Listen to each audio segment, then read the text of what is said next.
You ever get bamboozled by a bag of chips? Like really hoodwinked by it? You mean like when you get Doritos without really any flavoring on it? Well, this situation, I got kettle cooked chips, and I forget the name of the brand, but like they have like weird flavors, and they were advertising chili crisp flavored, limited time, and I was like, sure, I don't really know what like a chili crisp chip would taste like, so I guess I'm excited to try it out. It tastes like a normal ass chip, but it just makes your mouth hot afterwards, and I'm like, I guess that does make sense. That is that is more or less what chili crisp does. I recently had Mario flavored Pringles in the UK. You ate Mr. Mario? I ate Mr. Mario. There was a question block on the packaging, and I was guessing like, oh, maybe it's mushroom flavor, maybe it's like, I don't know, meaty because it's a Yoshi or something. It was just like pizza or pasta. It was just Italian food Oh, it's flavor. racist. It was just it's a me. I eat Italian food. Yeah, they're like, try the new Mario flavored Pringles, flavored like spaghetti and the meatballs. It was flavored like some kind of carb, tomato, and cheese. That's like how I think in the early 20th century, like there was some newspaper that referred to an Italian neighborhood as the spaghetti zone. Which, again, racist at the time, but very funny. I went to the spaghetti zone earlier. It was delicious. Thank you, Joe. Thank you, Joe. Why didn't you save some for us? Yeah, because you never open my spaghetti emails. I'm constantly sending you spaghetti, and the Google Drive is filling up. Are you sending them to Dan or to Don? Because I am getting all of the text messages for a 65-year-old man. He's not getting his medication. Oh my god. Is this one of those scam things? I remember Quinn, I was with you when you got one of those where someone was like, hey, are we still meeting later? And you're like, who is this? And they're like, oh, sorry, I was just wondering if you wanted to send me money. It's a pig slaughter. Isn't that the term for the industry where it's just Pig thousands butchering. of Pig butchering. pig butchering? Yeah, they're just thousands of people just message you and like every so often. Like I got hooked by one because I was like, oh, this is just an innocent text message. And I was like, they're asking where I live. This isn't innocent. Like, this is weird. Nah, I get calls from other old men looking for Don. It doesn't help that his name is one letter off from mine. I will know. I just watched this documentary with Maya the other night about these women who were getting scammed online by the quote unquote the same guy. It was all the same pictures.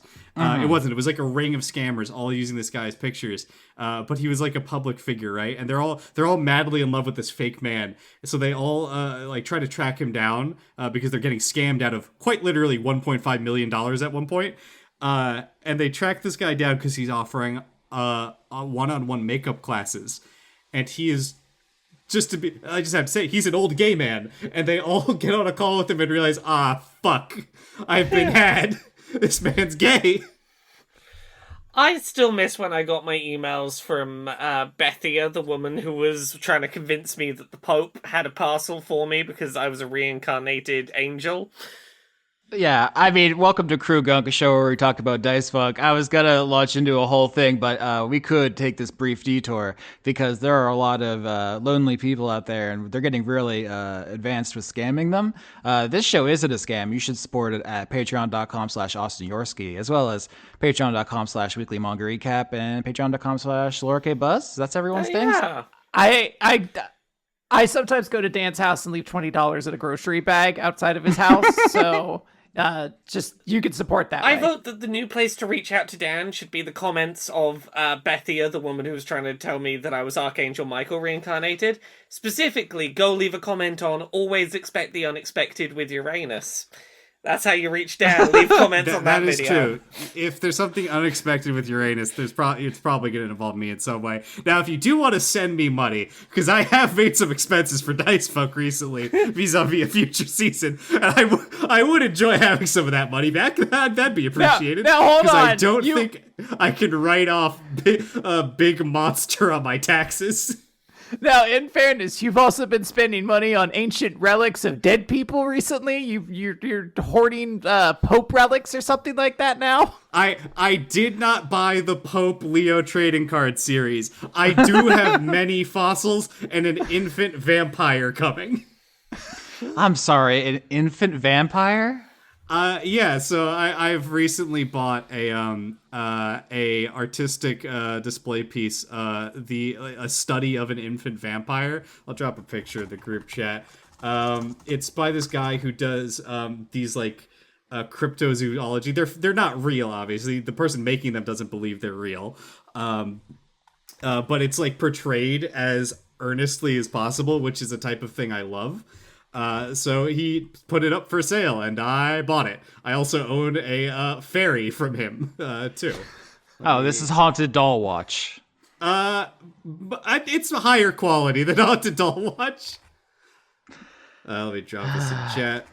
That's what We I gotta own send now. Dan back to the spaghetti zone. This is getting ridiculous. This is what I mean. You can't blame Dice Funk for your expenses when you're buying this, I presume, just to make your house a little freakier. It goes on my curiosity shelf next to my big ostrich egg. It's not a joke anymore. Your house is truly becoming a Ripley's, believe it or not. Like, I'm going to show up and you're going to have a stuffed mannequin of the world's tallest man sitting in the corner at some point. I mean, they laid off everyone at the IRS. I don't think they're checking. Just do whatever. I did also go to a vintage clothing and item expo this weekend and bought a picture of 6 real-life clowns that I do not know. Like, headshots or, like, intimate photos? I mean, I'll just drop that picture in the group chat. It's a pose of all of them together as buds. Frankly, it's quite sweet. Clowns I Do Not Know is your debut album. So, Austin, I think you're supposed to ask us questions. Have we answered all your questions already, though? Yeah, basically, I was going to say, no one cares about our dragons anymore. This is now strictly a clown podcast. What the fuck, Dan? Do they care about your dungeons, if not your dragons? I like how the one clown is not wearing a shirt. He's just freeballing it. No, that is happy his shirt. It's just like his skin color. I don't believe that is such a hairy chest patterned shirt. It would be insane. I dislike this immensely. I wanted to talk about the Desdemona arc, which is, I think, ego aside, probably some of our best work. People are saying this more and more as the best episode since the courtroom in season 4 or the Sun Gun in season 5. So I'm gonna introduce a question here, sponsored by some people on the Patreon. Of course, I has to be, this is the most Polish name I've ever seen. Chiklała Kariadna, if I fucked it up so bad, I'm sorry. Zagul, Ghost Almost, Vermilion Dragon, Am Chub Chub. Please give Belly a rub rub. They're fucking with me. Guys, I'm being trolled. Sickly Seraph, Mr. Pear, Julius funneling money to Florida. The Space Fighters say to execute the bonus season experiment and a Joste Turing.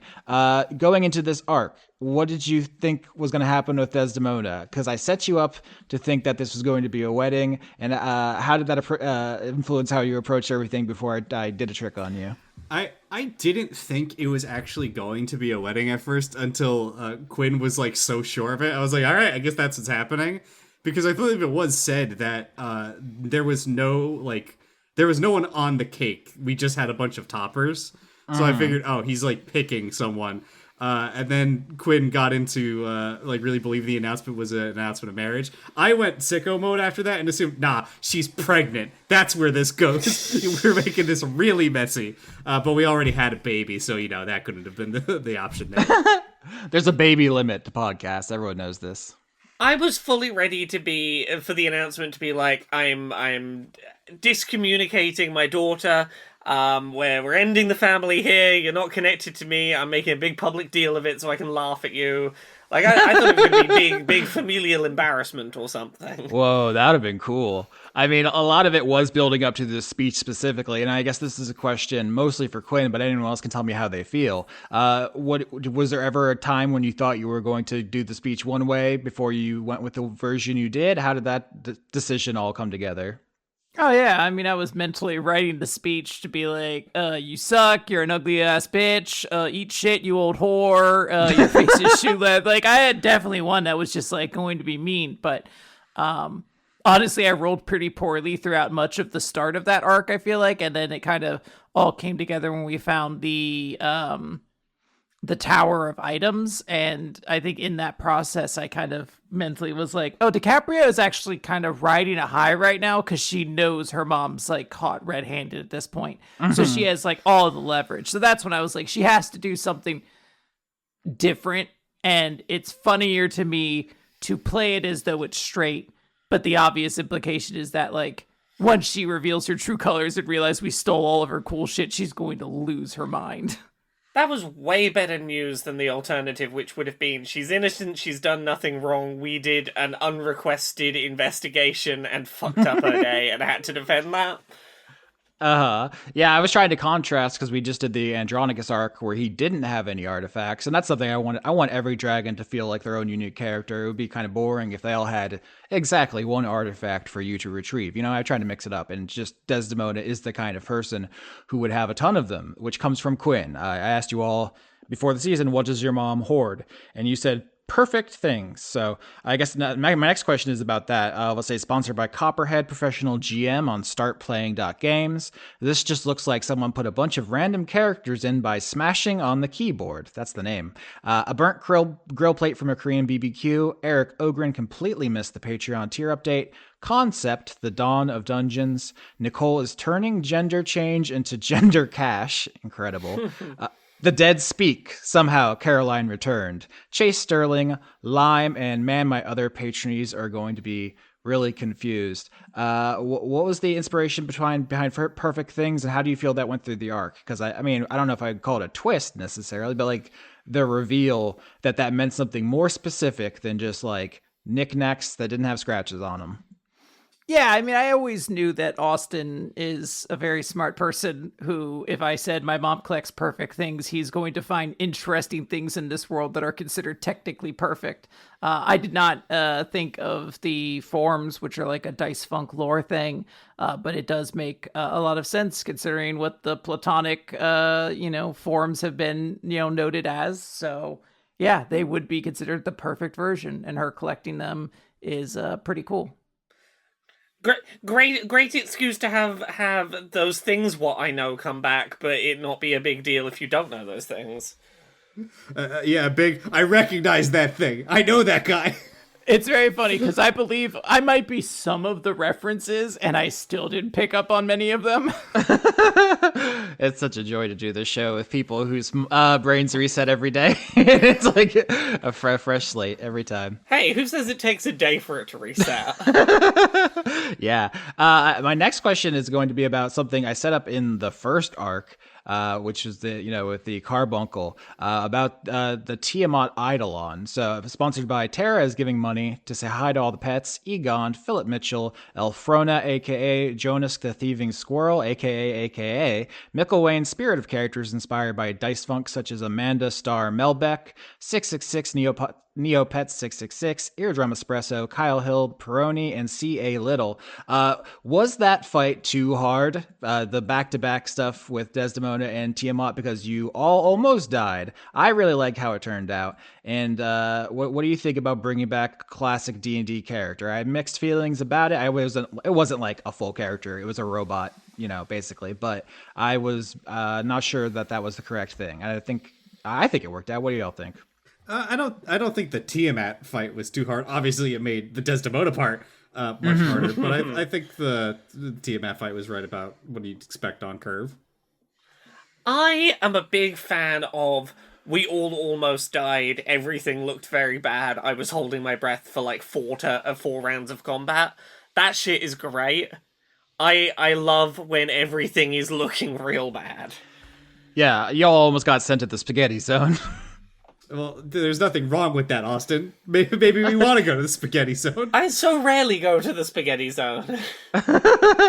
But yeah, so in the first arc, you all saw that Desdemona was building Eidolon. No one really asked her about it or anything, so it's not unclear to me entirely that the specifics of that are known to the party. But basically, Eidolons are like vessels for parts of gods. Gods are kind of close to perfect, so she somehow conjured some kind of fragment of Tiamat to power that thing and was going to try to sell it as like a weapons system. Did that come across? No one said that out loud.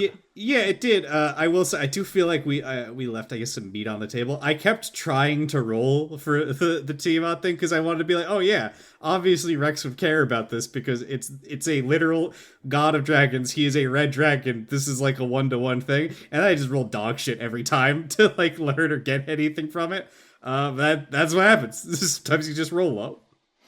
Yeah, I mean, I guess I really could have brought it up at some point, but I always feel like any conversation between DiCaprio and Desdemona has to be just like just at like the point below boiling. So it's always very tough to actually get like exposition out during that because I'm always like one insult away from DiCaprio either throwing a drink in her mom's face or them just ripping each other's eyes out. You know, like that's always the tension I go into a scene with Desdemona with. Yeah, it's kind of hard to say, can you give me exposition, you old bag? Yeah. I was trying to play Hop as overwhelmed by, oh fuck, I started this combat and I didn't mean to, and trying to hold down one thing while the second fight kicks off and then another fight kicks off afterwards. I just felt like Hop wasn't going to be in much of a stop and see what the situation is kind of headspace. And I like that. I think most of the iconic Dice Funk moments, like the courthouse or like the sun gun, are like things getting out of hand and like exploding in various ways. I think there's a natural inclination to want to be careful, to be like, you know, oh, I'm always using stealth when I enter rooms. I'm always, careful giving out too many details, which is, it makes sense if, you know, you're trying to play a smart character or whatever. But actually, the best listening experience is when you step on a rake and it flies, you know, through your head at Mach speed. So yeah, to balance those things. I've said before, I think the best stuff that comes out of Dice Funk is when I can see exactly the trap you're laying for me, Austin, and I willingly step on the landmine. And that's why Rex fucking attacked Desdemona after DiCaprio diffused the situation. Yes, and I mean that's what I want to talk about. That's the kind of the meat of this because the whole arc was very fun and there's a lot to dig into. But that conversation was, I don't know, it felt like a 2-hour odyssey back and forth. Let's say this question sponsored by Steffi K. Christman renaming the Bussy Bandits to the Gat Gang. Poston Korgsky, the Psychic Woofer. I upped my donation so Austin can have a family and you should too. Dustin Darkwater. Simon Lee, Conduit of Chungus, Bearer of Dinkus, Minion of John Con. A Gambling Pig has no regrets except most of his 20s. Nephesticidia the Queer Sheep. Poor Jobless, living in a van, finally free of state service. Aaron Norgard, Squishy Fishy, and Graffiti. Whew, a lot of names. Walk me through that conversation. She was willing to drop it completely in exchange for some of her items that you said, I think half was your offer. I was excited. I think half was what I eventually got to. Yeah. There's an alternate version of this whole entire campaign where you make some compromise with your mom and you work together as the champion of small folks against tyranny, and she kind of sucks but is helpful. That is not the version we're in, and it's the entire fulcrum, the pivot of the entire thing we're doing now. So let's talk about it. Yeah, so I guess I'll jump into it since I fucked it up at the end. I just had to play like true to what Rex would do. I did feel bad in the moment kind of doing it, but I think it was the type of thing that everyone saw coming. Where I was counting, okay, how many times is he going to, is she going to insult his sisters and their parents? She hit the counter right at the end, so I simply had to do it to him.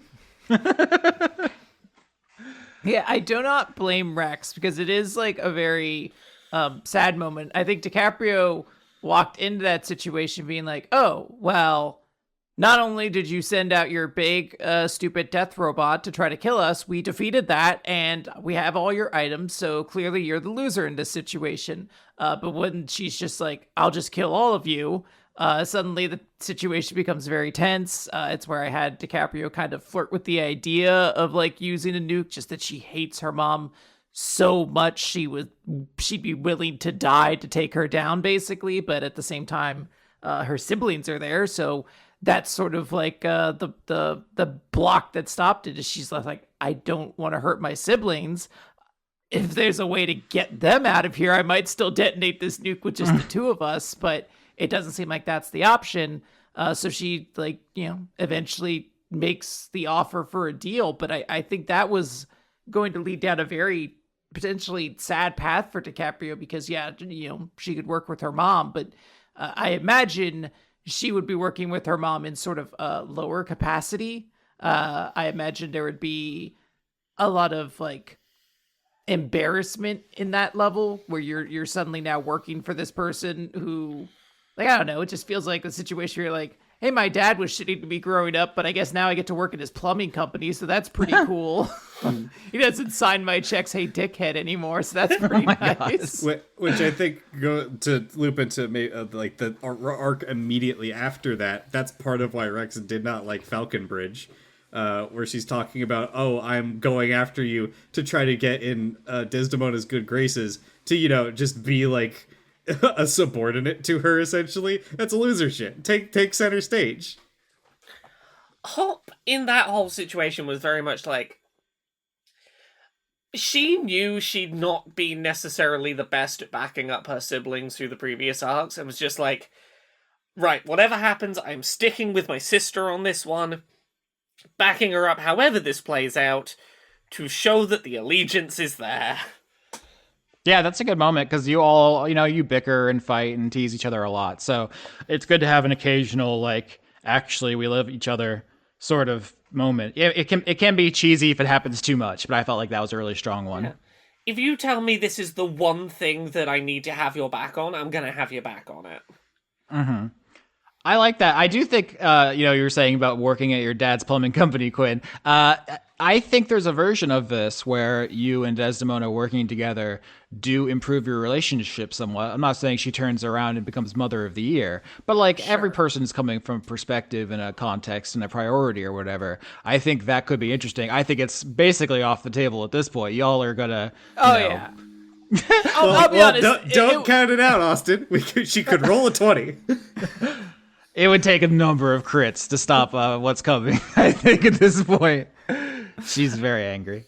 Yeah, I would say that my thought would be that could happen, but the way I'm playing DiCaprio's relationship with her mom, it would be very defeating, I think, for her to accept having a real relationship with her mom. I think she mentally is just like, I hate this woman with every fiber of my being. I want her to suffer and lose. I hate this woman. So I'm glad that we're getting to stand on opposite sides of things, because I really don't want to ever team up with Desdemona. Not unless, it's like the second movie and like the, new alien bad guy's too strong. And then maybe we'll have to set aside our differences to fight that, for the movie of this season. But otherwise, she can eat shit and die in hell. Uh-huh. I mean, part of this season is like a Cold War espionage thing, and I was curious what axis it would be fought across, because I think your characters are relatively open to small folk rights, and probably becoming more sympathetic to that. And I had Desdemona be the champion of that position because she has such an unpleasant personality. I think it'd be if she was also a racist or whatever, it'd be like, oh yeah, there's nothing here worth thinking about. But by making her kind of morally correct and a dickhead, I think it's harder to fight her. We'll see how that all develops. What I love is going into the season, I thought if anyone on our team was going to be like the one championing small folk rights, it would have been Hop, who's like studying them.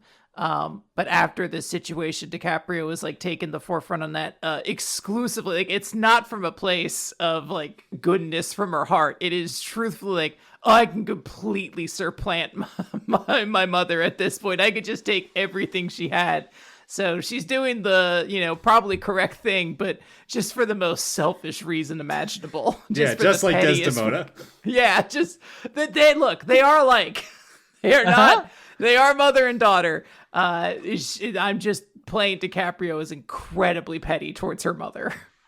I like the way this has all turned out. I think it would have been probably too easy if I was like, okay, all of you inhabit the mind space of an avaricious, powerful dragon, and you were all like, I actually am a moral humanist, and I think I only have correct political opinions. That would be, I think, too easy. So having even your support of small folk be kind of conditional and self-serving is the most interesting version of all of this. But I didn't have anything like set up or planned for you to supplant her. That's all Quinn. I want to shout that out because the quote unquote plot, capital P, of Dice Funk is almost always completely player driven. You all decide what's interesting. So I appreciate you taking the initiative on that. Yeah, I'm going to take everything she has, and then I'm going to bury her in concrete underneath the ocean. Oh my god, that's incredible. So do we have any other thoughts about how the conversation could have gone? About all things you wish you could have said, or is everyone completely satisfied with that? Could have said "suck me off through my jorts," something like that, maybe. Okay. I didn't have the reaction at the time because I hadn't fully pieced together the entirety of Sycorax at this point, but now having it like detailed, I would love to have more of a reaction to her specific immediate dismissal of Sycorax as a junkie, I believe is the term she used. Because I think DiCaprio actually does like Sycorax a lot. She's the only like mom whose enjoyment of DiCaprio is completely without, like some kind of like, it's non-conditional. I had to earn my trust with Rosaline, and my mom hates the shit out of me, but Sycorax has been cool with me from day one. And that's, you gotta look out for your girls, right? Yeah, I mean, we could have more conversations about Sycorax. You just brought up Rosalie, and I was also another curveball you threw me was your next downtime immediately going to her, who I assuming was going to be like one of your number one enemies. If you're the champion of small folk, she's the number one hater. I was like, okay, we've set up a perfect. Oh, wait, you went into my villain's armory, and you've replaced all the bullets with blanks. I mean, because again, in that way, like I'm going to her like, hey, I am the champion of small folk. Not for nothing. Here's a small folk you can kind of torture for the rest of eternity. I don't really know what other good use there is for him. If you want, you can have at it. And he also kind of wants it. So I'm like, what? How do you fix this? There's really no victim in this.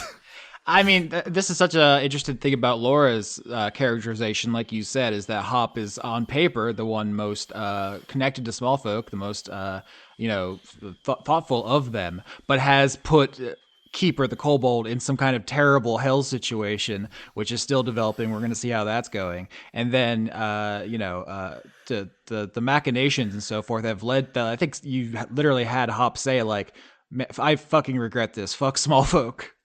She loves small folk in terms of like they go about their little lives and they care about all these stupid weird little things that like you would need to be a scholar to understand why they'd care about any of this. But like ultimately they are a means to an end to interesting sentimentality, which is really not that far from her own mother's perspective. Wait. Would Hop love a war zone because of all the abandoned items? Not while the war was happening, but after the war had happened, she would love to dig through the rubble. Yeah, she would dig through the rubble and find like a soldier's abandoned locket with like a picture of his girl back home that he never made it home to, and she'd be like, "That's sentimental. It tells a story." I do almost wish, just going back to the conversation one last time, Desdemona went in harder on Rex's mom, because I don't think she ever directly insulted her in front of Rex. Because Rex is standoffish, but I was making a point, like, she can insult Rex all she wants. He's not gonna really react to that, because he knows how he's viewed. But I wanted to play him as reacting to what she is saying about his family, and I was gonna knock off a couple points off of her life bar that I was setting up mentally if she went after his mom. This is one of those things where I think if you're listening casually to the podcast, you're just kind of letting it wash over you. You may not pick up on all the little like threads running through it, but I was having her since the Andronicus stuff kind of try to win Rex over, being like, you're so strong and you're so cool. Come over to my side, because she thought basically she could use and manipulate you. Yeah. I don't know if she doesn't think about that consciously. She's not. I don't know. Maybe we'll see how she's thinking. But I was never having her be directly like hateful to you in a way where it would make sense for you to turn around and punch her. Yeah. It was at the end. The final moment of the conversation is DiCaprio, you demand an apology. And she says to Rex, "I'm sorry. She said I'm sorry. Your sisters are losers or something." Yeah. So it was like, and Hop's mother is an addict. yeah. So it was, yeah. She Addict. was specifically insulting everyone but Rex throughout that. Yeah, and I wanted to play Rex's interactions with her as like half aware that she is probably trying to manipulate him, and half like understanding, oh, maybe he is like in some way capable. But Rex's mindset was like, nah, his sister fucking hates this lady. And he's already got a diamond dragon telling him what to do all the time. So like he doesn't need another one.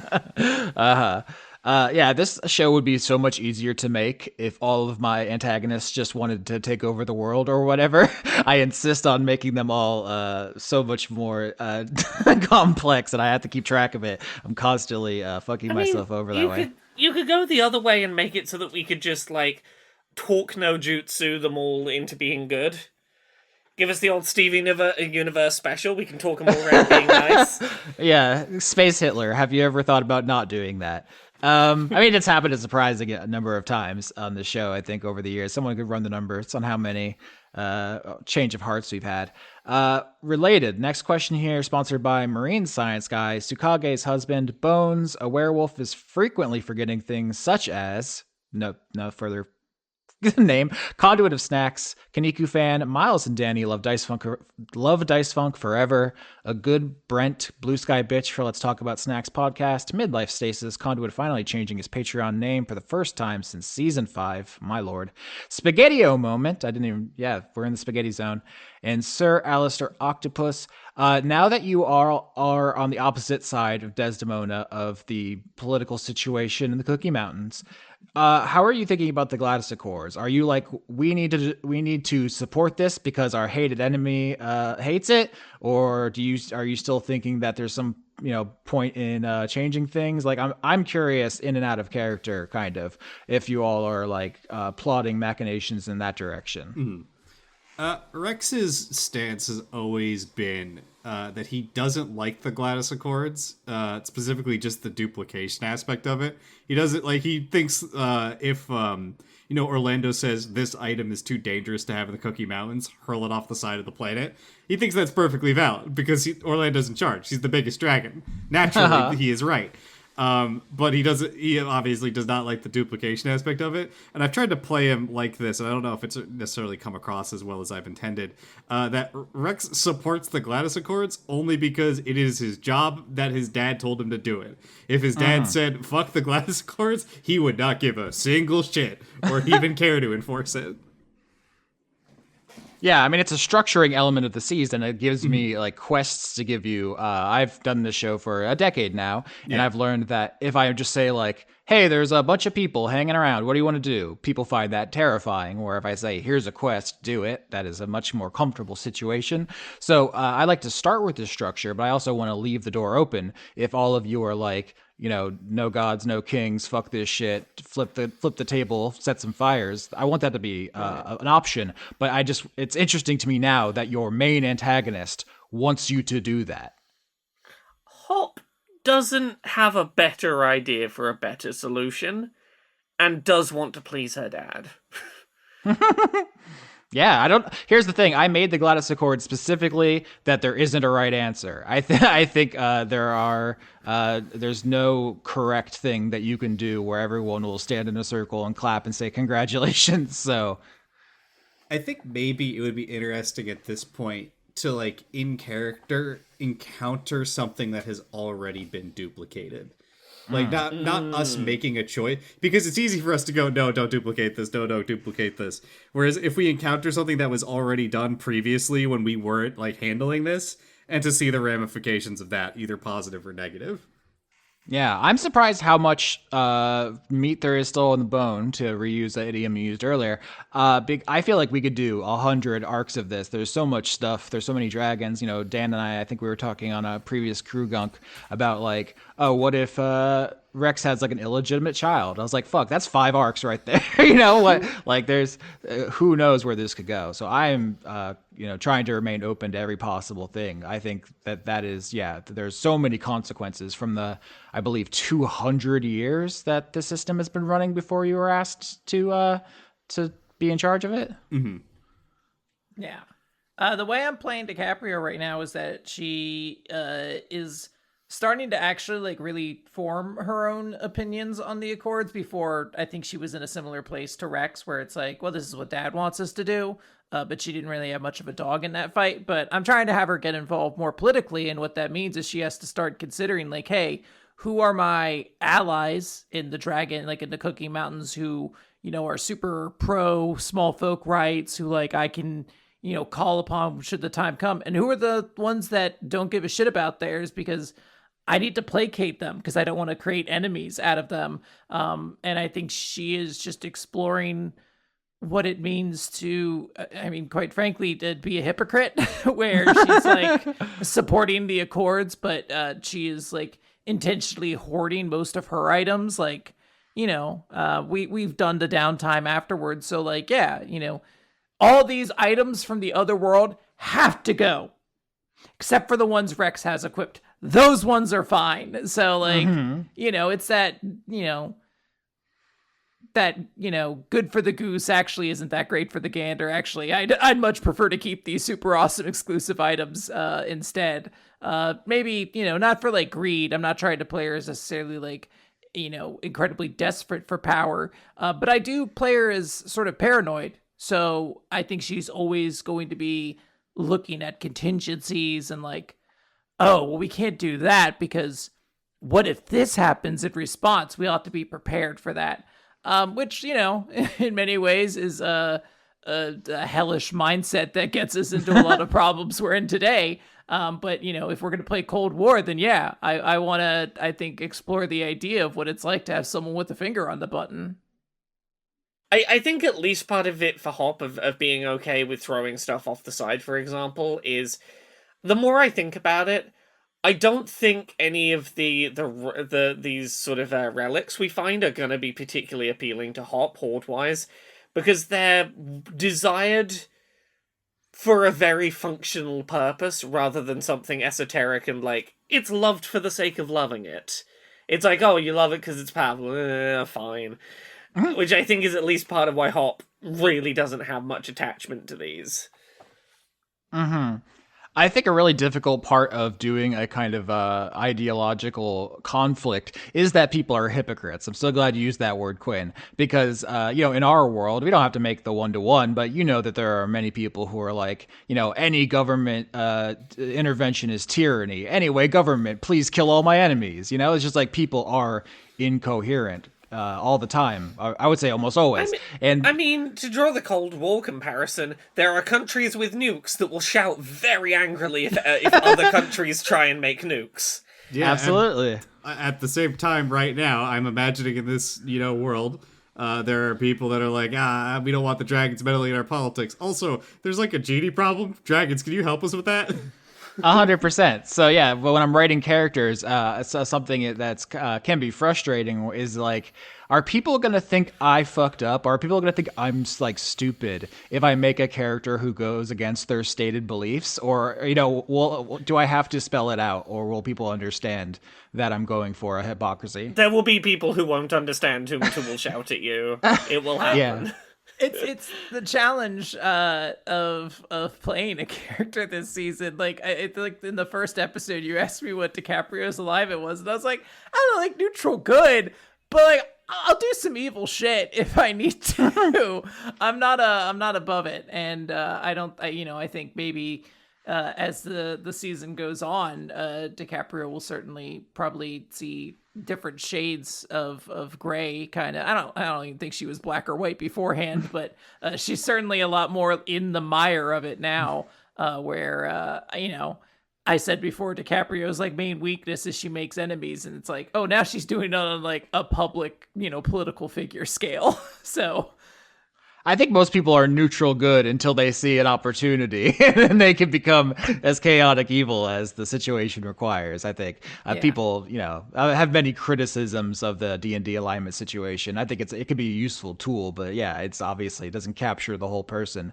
I'm looking to the future and being like, okay, which dragons are you going to, bring to your side or make alliances with or whatever? What do they believe, and where can they be pushed? Like you made a peace offering to Rosaline. She's going to be less likely to just kill you, but you didn't change how she feels in her heart, no, but at the same time, I think the way I made peace shows that DiCaprio is willing to. She's just gonna be a foreign power. She's gonna be like, it's kind of fine if things are fucked up over here because it's over there, but over here. Small folk have rights. They are part of our government. They are part of us. But behind closed doors, for the sake of protecting the peace of the Cookie Mountains, I think she's fine with Rosalind having kind of a fucked up system to her small folk if it means, not getting into war with her. Keeper likes being in the pain engine. It's fine. He really does. I'm so glad that worked out the way it did. In that episode where I'm like, all right, I'm throwing all these ghost stats in the garbage. There goes my, spooky plans for that. But in hindsight, this was absolutely the correct trapping a guy in eternal torment or whatever that he likes. Way more interesting. Look, I don't think there was any right scenario there for how to deal with Keeper after that. Because okay, but you know what? Maybe 1,000 years of therapy. Maybe that'll finally change him. But I mean, that was the risk of giving you all access to genie wishes, and so early. What the fuck was I thinking? That could have blown my whole dick and balls off. I could have done so much damage to the campaign. Thank you, Laura, for using your power responsibly. You only fired the gun once and you hit the bullseye, I think. It's a very interesting thing you did. And continue to do. Keeper is still in play. You trapped him in an urn and gave him to Rosaline. We'll see. I don't know where that's Gertrude's going. still in play, too. Hell yeah, this season rocks. I'm allowed to say that, right?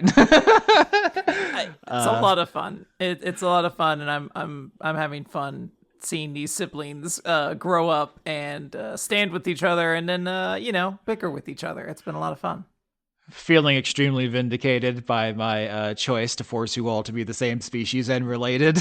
Tyranny wins again. I'm sorry. Authoritarianism works. Austin, I work so much better under restrictions. You should put weird restrictions on every season.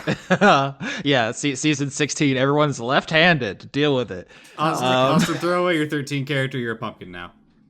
Oh, okay. Are we all pumpkins? Yeah, do you know what?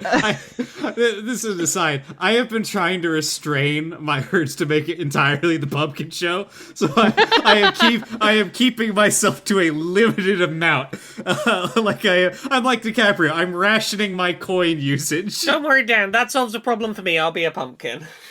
All right, last situation here. It's not really a question, more of opening it up, but sponsored by Faith and Valor. Team Plain Touch is not deterred by Spider, but I sure am.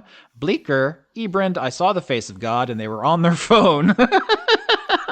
I don't read these ahead of time. That was genuine. Matt Lackett doesn't have the mental energy to update their Patreon name anymore, but still listens to every episode avidly. Jewman Jack giving Austin extra money so he can make a real fucking grilled cheese. This is a reference to a spew punk where I revealed that I use processed cheese product instead of cheese, and everyone was very upset with me. I made some real fucked up rice cakes the other night. Korean rice cakes. So I was like, I bought these rice cakes, but they didn't come with like a sauce or anything. I bought 4 pounds of it for reference. So I was like, okay, I'll try and make. Do rice cakes normally come with the sauce? These are like Korean rice cakes. They're not like the dry, chewy, dry like hard things. They're like chewy. You're supposed to like simmer them in a sauce and they get soft. Oh. They go really great with ramen. I'm actually probably gonna have some right after this. But I was like, I don't have any like pre-made sauce with this. What do I do? well, I got this Frank's Red Hot Sauce. What if I just dump this into some water and try to reduce no. it? And what if I put this like bourbon brown sugar seasoning I got for some steak in there?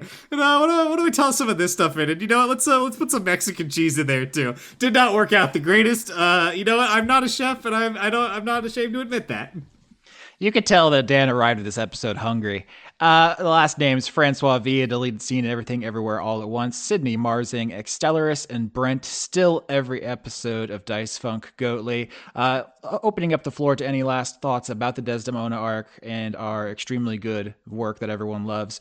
And also, how do we feel about the who threw the first punch? I'm not sure if I handled that correctly. I'm open to criticism because, Dan, I think you declared your intention to attack Desdemona, and then you and Laura rolled for it, and Hop won, so you threw the first punch. I'm curious how you felt about all that, because D&D doesn't have surprise rounds necessarily, and I know we could have handled it any number of different ways, but also the whole fight. I think I'm curious your thoughts on it.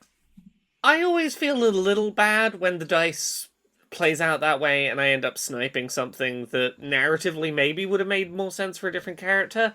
But I did commit one of my level ups to a feat specifically designed to give me advantage in launching into battle before anyone else, and therefore I'm not going to beat myself up that a skill I took to be able to do that in fights happened at the wrong time.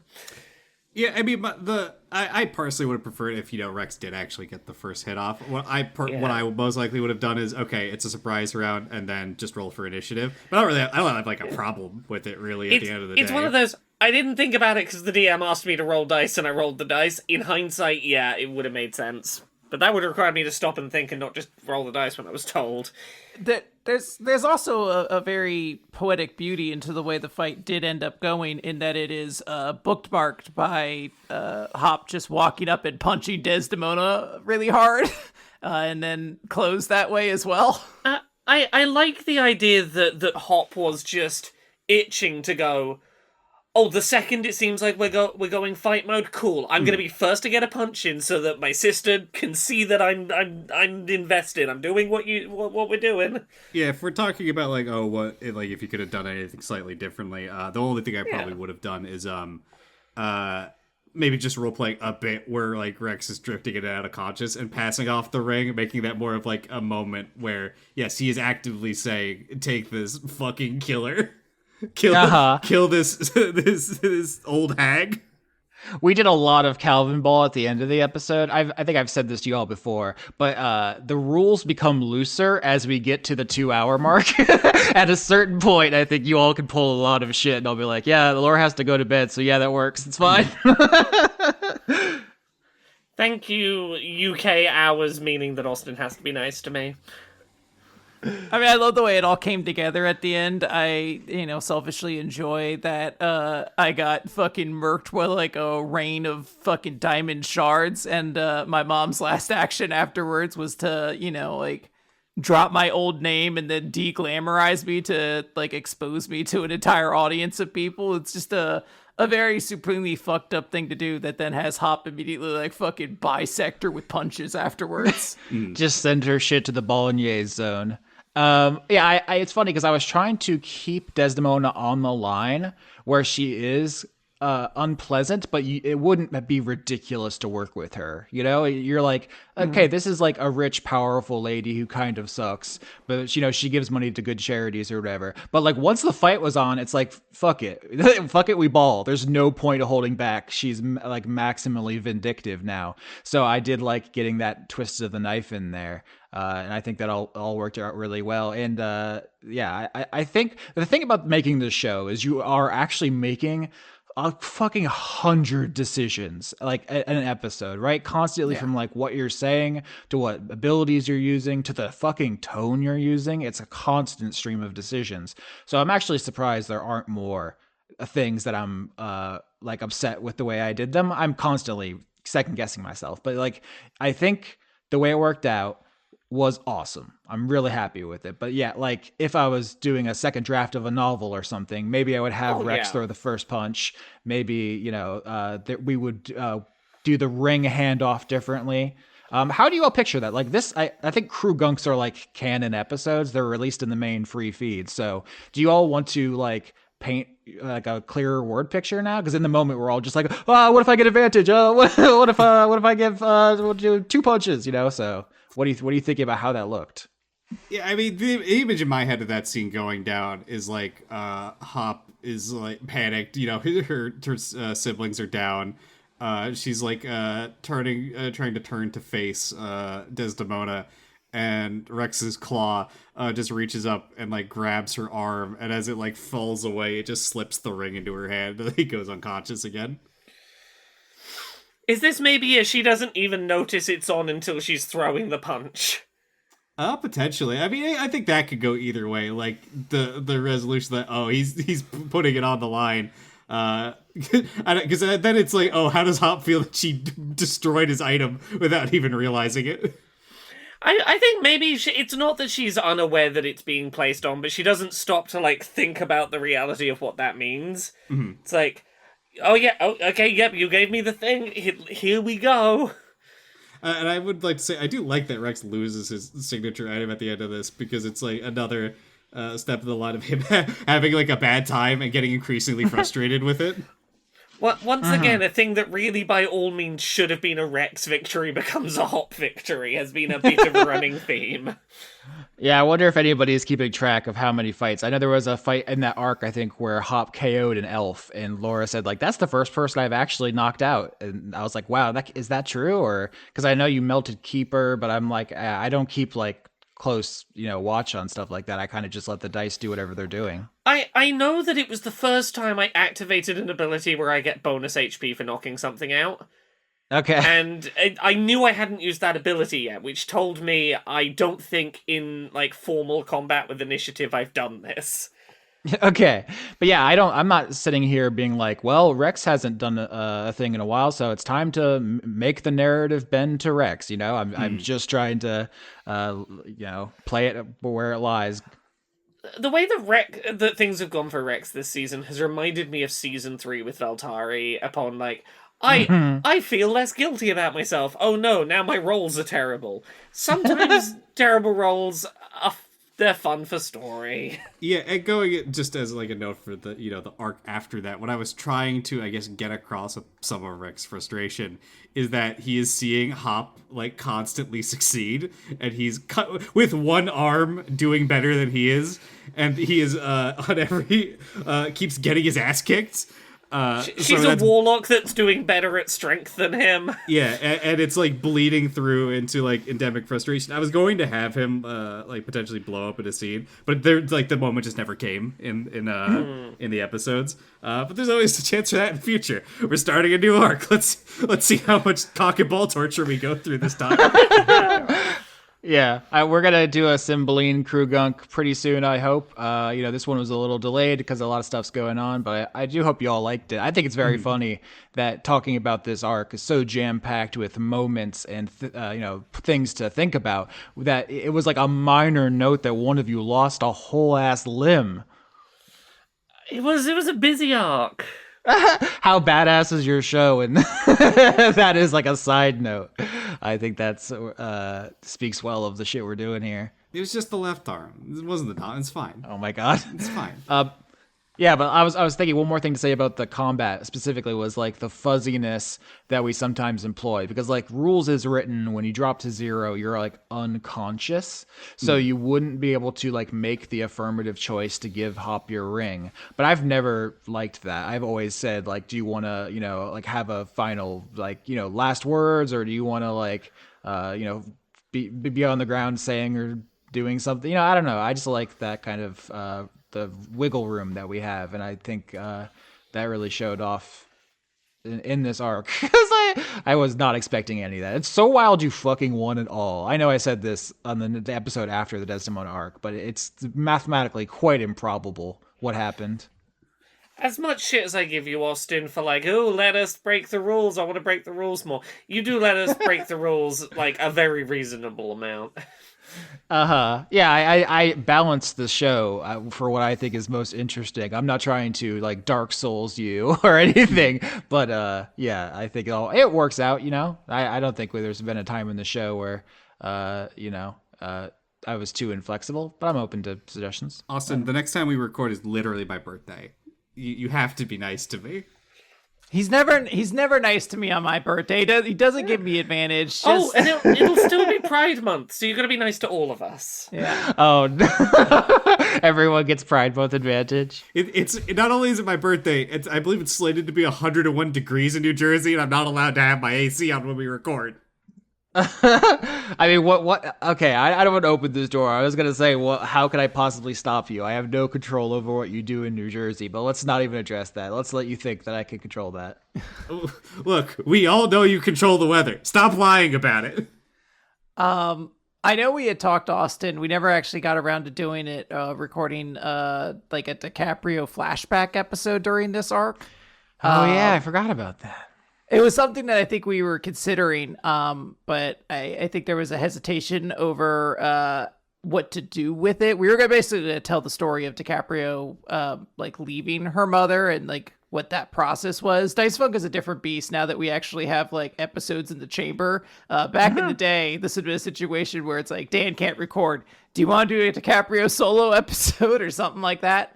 So part of me has always been a little concerned because we haven't like explicitly really gone over why DiCaprio hates her mom so much, and I'm torn between the level of wanting to be like a good storyteller and like explaining that, but also being true to the character of an elder sibling who is just never ever going to release that trauma, who's just going to like, bury it as deep down in themselves as humanly possible.